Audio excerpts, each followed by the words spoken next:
This Sicilian style pan pizza is super easy to make, and it has a crispy crust and a light and airy open crumb.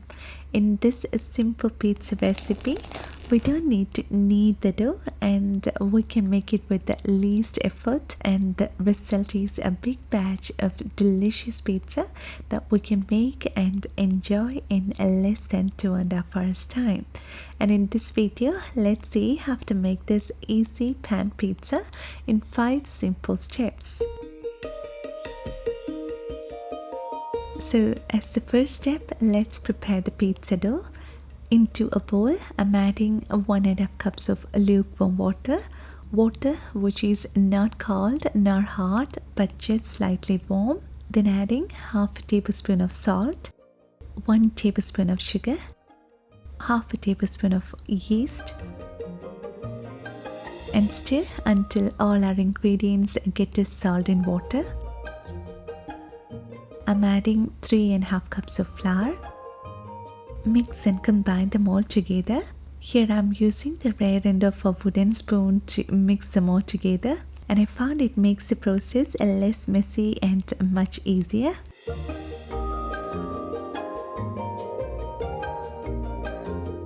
This is one of the easiest pizza dough that we can make, and it took only less than 3 minutes to prepare the dough. Now cover it with a plastic film or with a damp cloth and let the dough sit in a warm environment and rise for 45 minutes.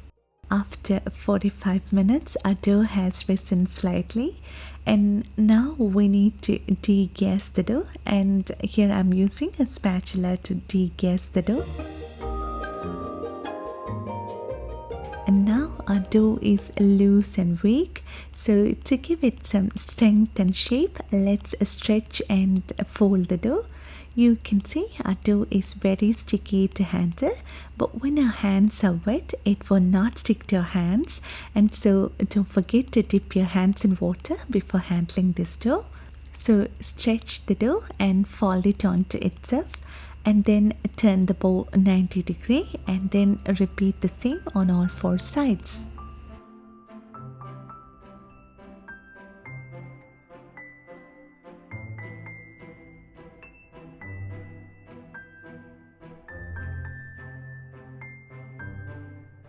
Now our dough is ready. Let's transfer this dough onto a well-greased baking tray.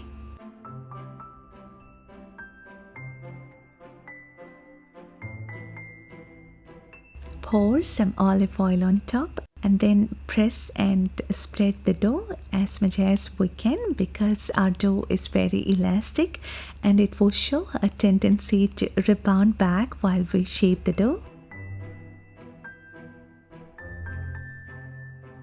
And so what we are going to do now is to give some time for the dough to relax, and so let's leave it on the tray for 10 to 12 minutes.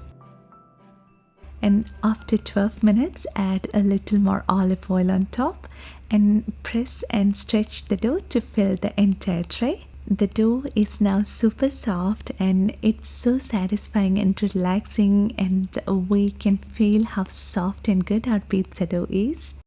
And it's time for the final rising.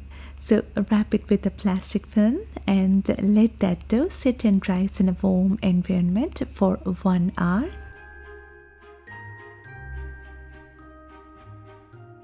After 1 hour, our dough has puffed up really well, and now, just like how we do while making a focaccia, make some dimples all over the dough. And our intention is not to degas the dough, but to create some nooks and crannies for the tomato sauce and the toppings to get into, and also to get baked evenly. It's time to add our toppings. We can use a store-bought or homemade pizza sauce.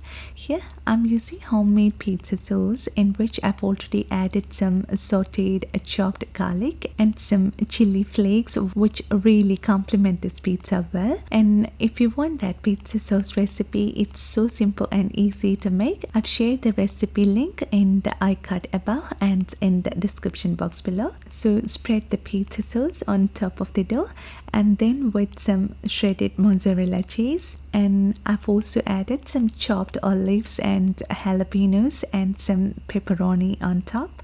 And we can top this pizza with any of our favorite ingredients. And now our pan is ready to go into the oven. For making the best pizza, one of the most important factor is the baking temperature. We need our oven to be really hot, and so we need to preheat our oven to around 500 Fahrenheit. And as our oven is really hot, the cheese can melt fast and the top of our pizza may get browned too fast. So another important key factor for making the best pizza is to place our baking tray in the lowest rack of the oven. You can see I've placed my pan in the lowest rack of the oven so that the bottom of the pizza will get cooked really well, and at the same time the cheese on top of the pizza will not get baked too fast as the heating coils on top are far from the tray.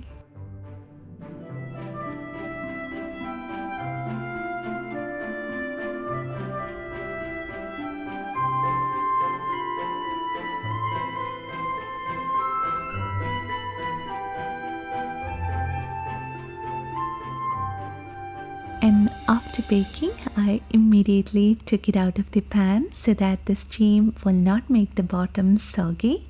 And you can hear our pizza crust is crispy and crunchy, and the crumb is porous, light and airy, and the bottom has baked really well and have that golden brown crunchiness. The garlicky flavor from the pizza sauce and that spicy jalapenos makes this pizza even more delicious. Slight variation in the size of the pan is okay. I've made this pizza in pans of slightly different sizes and they all turned out really well. And this recipe is one of the easiest pizza recipes that anyone can bake a beautiful pizza at home. And I hope you like this recipe. Hope you found this recipe easy to make, and I hope you will make this at home, and I'm sure you will love it. Please write to me your valuable comments, and please don't forget to share this recipe with your friends and family who love pizza. And thank you so much for your love and support, and thanks for watching this video. See you next time.